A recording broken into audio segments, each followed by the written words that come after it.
we'll go to questions and answer. Dr. Russell talk is cancelled due to emergency issue, and we'll start the questions, and we encourage all to submit their questions in the Q&A box. And our first question is to Dr. Basu from Dr. Aum-AlKhair. She is asking, similar to your example in Australia, do you think switching to home human papilloma virus testing has a role in having more sustainable screening programs during and after COVID, especially since cervical cancer often affects women in childcare age, and the current school closure in many places may increase the difficulty of attending screening? What do you think, Dr. Basu? Thank you very much for the question. In fact, I wanted to stimulate the discussion in this line. You know, now that there is the WHO call to eliminate cervical cancer, which has two major pillars. And one is screening, another is vaccination against HPV. And both are likely to be very much affected by the pandemic.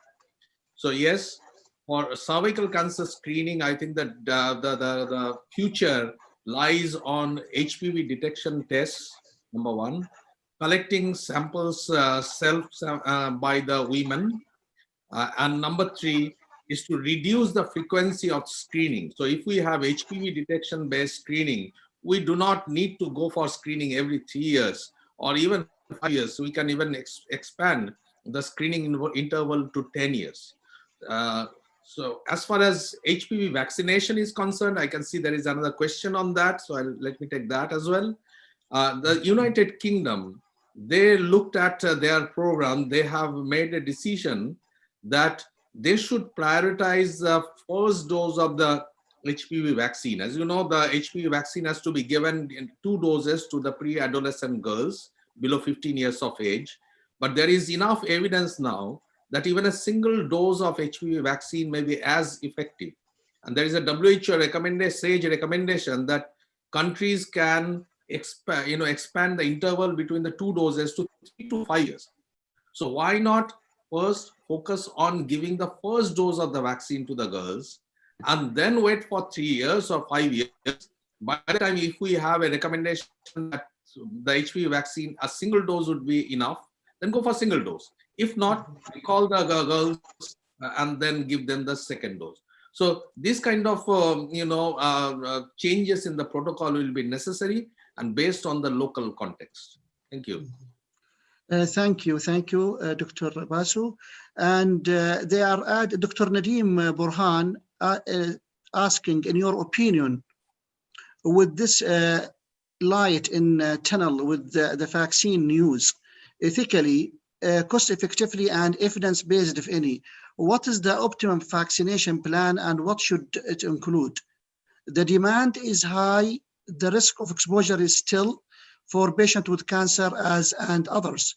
The obstacles is there. What do you think, Dr. Basu? So I understand this is for the vaccine against COVID. Though I'm not a COVID vaccine person, but then essentially what it needs is a multi-stakeholder engagement and the countries being prepared well ahead before the introduction of the vaccine. I know that all the countries, they are preparing their vaccine preparedness plan to focus on procurement of the vaccine, maintaining the cold chain delivery of the vaccine. So preparedness is the key. Yes, the vaccine will be there at some point of time. We can see that all the vaccines, they are coming up with very encouraging results. But what will be most important is to improve coverage of the vaccine and especially take care of the huge inequity that is there in every health system. Because this vaccine will be in heavy demand, is likely to be initially at least expensive, even if it is supported by Gavi and WHO. But then the countries to be prepared to get this vaccine. So there will be more, the prioritization is necessary. More financial outlay in health services will be necessary. Okay, thank you very much. Actually, for the vaccine, we need to have more data, especially about it in cancer patients. But once it's available, I would recommend giving it to cancer patients. We have very interesting. I think what we should do for our cancer patient today is to make sure we give them a flu vaccine. So so at least that we know. So we have many preventive measures that can help our patients now that we need to take care of it. So, and actually, interesting enough, from our study and among the oncologists, we find that there is cultural difference in taking the vaccine, because you need to start with the belief of the healthcare professionals in the vaccine. Unfortunately, there's a lot of misunderstanding about it. So if the oncologist doesn't believe in the vaccine, we are going to have a difficult time reaching to the cancer patients. And we found out that people who are practicing oncologists in Brazil have 11-time chance of taking the vaccine if it came on market. So that's very important, much more than other regions. On the other hand, one of the most important predictor of taking the COVID vaccine is taking the flu vaccine regularly. So that's important. So we should do all the preventive measures for our cancer patients with the existing data that we know that it's helpful to them. So that's about the vaccine. Regarding the screening for other cancer patients, it is very, probably cervical cancer goals is attainable because of, you can even give the vaccine for the cervical cancer in any location. But let's say for lung cancer screening, that is so much complicated, because of the COVID-19 effect on cancer, on lung, the findings, the fact that, this is a rosal into, procedure that generates, you have to do a lot of, precautions and so on. And the resources are scarce in terms of, doing the screening for lung cancer in case you find lesions and so on. So there are, and the same for colonoscopy and so on. So already in our region, we don't have a good population-based screening program. So the impact in our region for screening is actually, it's much worse than others, because our baseline is already lower than the others. So hopefully this pandemic will give us a new charge to change the situation. Yes, Dr. Hannah, what do you think about the economic impact of this COVID vaccine on cancer patients, the financial toxicity and? Well, I don't know about cancer patients in particular, but in the world of health economics, usually vaccine screening measures, preventive measures are usually cost effective by default without even conducting any analysis, because they come usually with low costs, and then they prevent a very costly complications. So thinking about cancer patients and the impact of a patient you paid, I'm sorry to say this, I don't know if it does make sense to oncologists, but from an economic point of view, if the system is paying, let's say, $100,000 on a patient, and then you lose him only for COVID-19, while the vaccine is available for $5, this doesn't make sense, and it doesn't reflect efficiency in the system. Question for Prof. Jazia regarding the routine testing of every cancer patient for COVID before treatment. What do you think? Yeah, so that's quite interesting. Actually, this is like moving targets. And I know that there are guidelines, saying that you should screen every patient before each systemic therapy and so on. I really disagree with that totally. I really don't think there should be blanket screening for all cancer patients, because we looked at the data. Now we have data we submitted for publication that the yield of screening, the yield of even acute respiratory infection screening is dependent on the prevalence and the case burden in the community. So if there is a surge and a lot of cases in the community, you may be able to screen, and you should screen probably. But when the caseload is low, And usually it's going to be not practical to screen. Nevertheless, this has to be really taken care of in each setting. That's why the local hospitals in each country has to decide based on the caseloads. I am not screening my patients who have low acute respiratory infection score. By the way, I'm talking about screening by PCR. All the patients screened by phone before they come for acute respiratory symptoms, exposure to COVID-19. That's 100% done. They are screened by phone before they come, and they are screened at the gate before they enter the gate or the clinic. So that the screening by questioning is a must.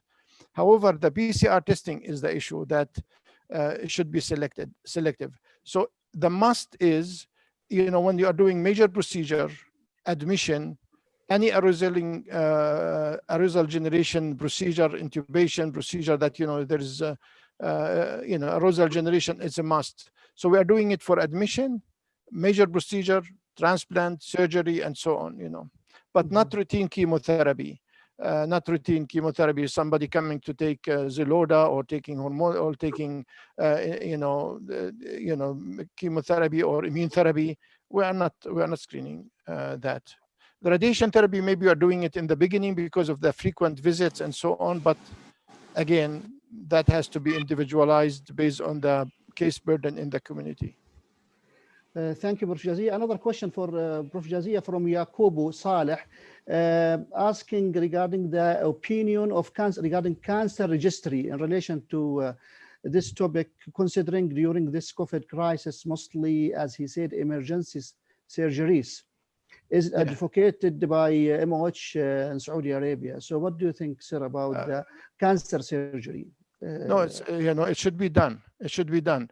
The emergency surgery should be done. Actually, we should do even in Saudi Arabia, we should do even the routine cancer surgery now based on the caseloads and the hospital resources. So we are now catching up with all our routine surgical cases because of the low case load in the kingdom, and because we have very good measures. Yes, emergency surgery is usually out of questions. Usually, even in the peak of the pandemic, you should squeeze it in. And of course, that if you don't have ICU bed to put the patient in or something, that's different. And it's emergency also is a relative word. Emergency means if somebody has an obstructive colon cancer, it's totally different than somebody who needs surgery in the next couple of weeks, and so on. So that has to be individualized too. But I advocate providing surgery, radiation therapy, chemotherapy on time as much as possible in Saudi Arabia, specifically because of the situation is under control now. Okay. Dr. Hassan Al-Shayban directed his question to Dr. Basu regarding the how we use this opportunity to make more focus on other communicable diseases like viral hepatitis, for example, by drawing more national and international attention to control them and their impact on non-communicable disease like cancer. What do you think, Dr. Basu? I mean, Dr. Basu, please unmute yourself. Yes. Thank you very much for the question. Yes, I think the pandemic has given an opportunity for all the health systems to take a pause and start relooking at the different public health interventions that are there, not only in terms of their reach, but also their quality.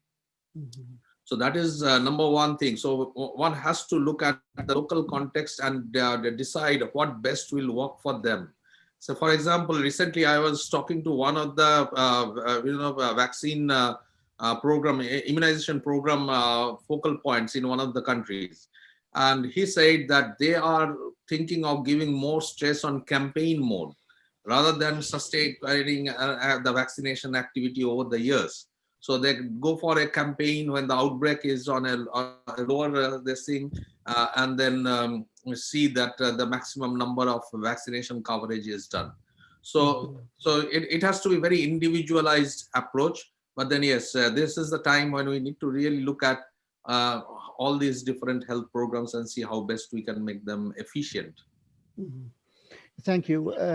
Dr. Khalid Asiri asking maybe the question for Prof. Jazia and Dr. Fawzi, if he's here. According to your presentation, I found that GCC rates of morbidity and mortality of COVID-19 are less by half or more than US morbidity and mortality rate. Why? What do you think the cause? Prof. Jazia, and if Dr. Fawzi here also, we may hear from him, and Dr. Mushabbab also. I think, you know, the medical care in the Gulf countries are at high level, very high level. You know, probably the average care in these countries is at par, if not better than the average care in the US general hospitals, you know, and so on. So that's one. The second thing, probably the system was not as overwhelmed in terms of providing care, ventilators, and so on. So maybe the systems are better equipped and so on. And then access to supportive treatment and other things. And the third thing we always have to keep in mind, and I'm not expert in virus, you know, probably the biology of the disease is different, you know, it's different. The virus strain may be different and so on, but that's not my expertise. I don't want to step in it. But I believe the medical care is top notch in the region. They are very highly equipped, and access to resources is much better than other countries. Dr. Mushabbab, you will add something, or any of the panelists? Okay. Otherwise, we'll go to Dr. Bassem al-Beiruti. Dr. Bassem making a question, why we did not address the impact of COVID-19 on us as human beings, where we would like to be hugged, kissed, and have the human touch, which is vital for us as human beings, especially for patients with cancer, since human touch is prohibited with the social distancing. This social distancing is not humanization. What the panel think? Do you want to take a shot at this? So I think, you know, that's of course Dr. Bassem, you know, who pays attention, pays attention to the humanistic aspects of issues of things. Thank you, Dr. Bassem. Well, you know, the mental and emotional toll on the patients is very, very heavy, and it's different aspects, you know. So the patients have the fear of you know, dealing with the fatal cancer, life-threatening cancer to start with. Is not fatal all the time, you know, we need to know that, you know, 60% of cancers are cured, but generally life-threatening cancer, a disease, you know, that has multiple treatment, that also has complication, anticipation, and so on. And now he has this pandemic that preventing them from getting access to their treatment, or making them worry about getting access to these treatments, and being worried also more about getting the infection. On top of it, we are telling them, you know, that you cannot, you know, social with others. And we actually have found huge isolation of our patients from social activities and so on. And many of them actually self-selected, kind of thing. So there are a lot of issues that need to be discussed. However, you know, the